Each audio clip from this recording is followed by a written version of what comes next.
Assalamualaikum warahmatullahi wabarakatuh. Bismillahirrahmanirrahim.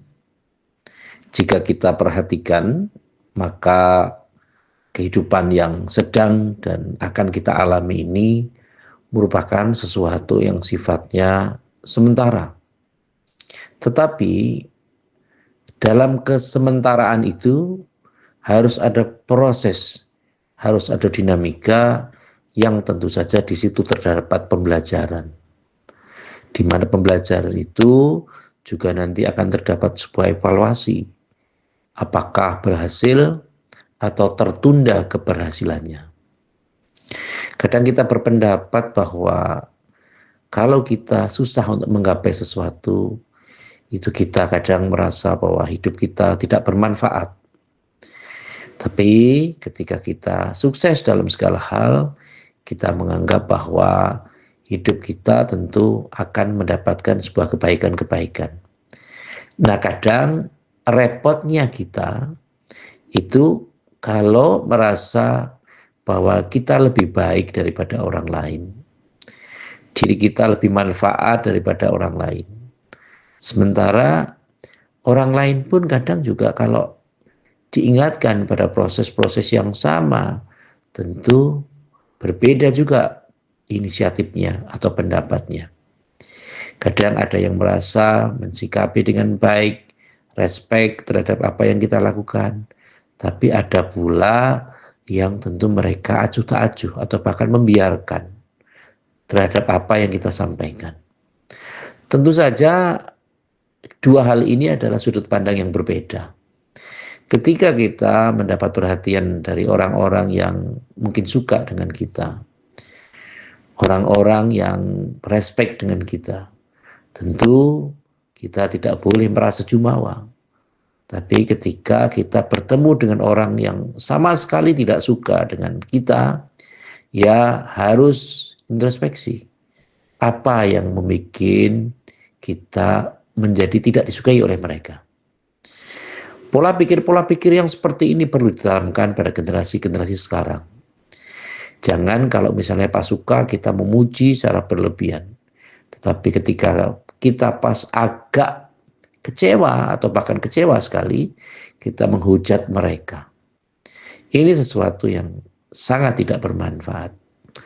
Maka mari mencari solusi terhadap permasalahan-permasalahan hidup, terutama di saat ini banyak orang tua yang anaknya mungkin mencari sekolah yang baru, mencari strata pendidikan yang baru, baik jenjang dasar, menengah maupun jenjang pendidikan yang lanjut atau atas. Ini menunjukkan bahwa semangat juang dari anak-anak perlu juga kita ketahui. Jangan kita terlalu menghardik ketika kita tidak suka atau kadang meremehkan sebuah prestasi. Dan jangan dibanding-bandingkan dengan prestasi kita pada masa lalu. Karena tentu saja yang paling penting adalah kondisi sekarang sangat berbeda dengan kondisi masa lalu. Yang perlu diperbaiki sekarang adalah bagaimana penelaahan atau pembelajaran orang tua untuk ngomong, mensikapi hal yang terjadi pada anak-anak kita. Misalnya, anak kita mempunyai nilai yang kurang tepat atau mempunyai bakat yang belum terpupuk. Mestinya orang tua harus punya solusi. Relasi dari orang tua sangat menentukan bagaimana menciptakan kondisi yang bagus untuk anak-anaknya. Menciptakan lingkungan-lingkungan yang positif perlu dilakukan supaya anak tidak merasa jumawa ketika mereka berhasil, tapi juga tidak merasa kecewa ketika gagal. Dale Carnegie menyatakan berani gagal itu adalah lebih baik daripada berani berhasil. Takut miskin itu sangat membahayakan daripada takut kaya. Karena miskin dan kaya itu ukurannya adalah ukuran dari pribadi masing-masing. Secara kondisi agama menyatakan bahwa Kalau kita meskipun bergelimang harta, mobil lebih dari satu, motor mungkin lebih dari dua, rumah mungkin lebih dari tiga, tetapi ketika kebutuhan kita sangat besar, lebih besar dari kepemilikan-kepemilikan yang kita miliki, tentu itu akan merasa kurang. Tetapi ketika orang Jawa mengatakan sakmatio, orang hidup itu di tengah-tengah lah. Tidak terlalu berpuas diri, tapi mensyukuri dengan apa yang ada. Tentu akan lebih tenang kehidupannya. Dibanding dengan generasi sekarang, tentu pola konsumtivisme harus sedikit mulai dikikis. Kita harus berupaya mendidik anak kita untuk bisa menjadi entrepreneur, menjadi pemimpin, minimal memimpin dirinya sendiri.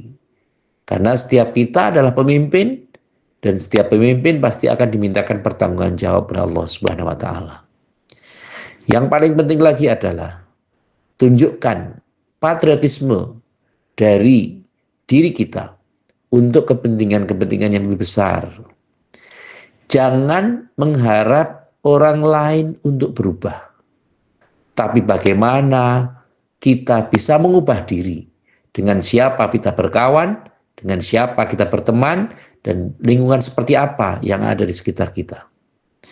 Karena ketika kita adaptasi cepat dengan lingkungan sekitar kita, maka insya Allah kita akan mempunyai hidup yang baik.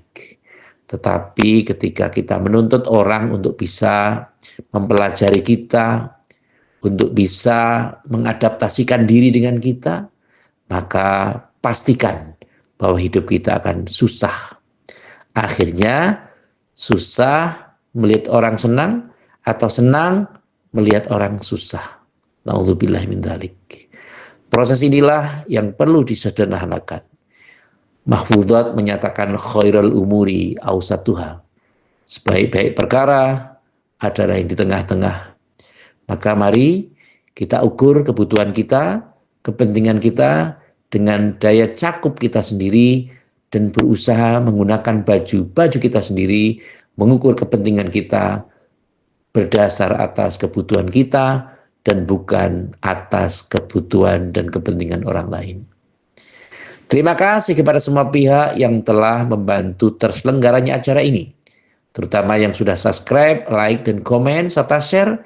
Semoga apapun yang penjenengan kerjakan untuk kebaikan dan upaya untuk bekerja sama untuk menjalankan hal yang baik dalam kehidupan ini, semoga mendapatkan ridho dari Allah Subhanahu wa taala. Amin Allahumma amin. Sekali lagi terima kasih atas segala perhatian dan mohon maaf atas segala kekurangan. Saya akhiri, wallahul muwaffiq ila aqwamit thoriq. Wassalamualaikum warahmatullahi wabarakatuh.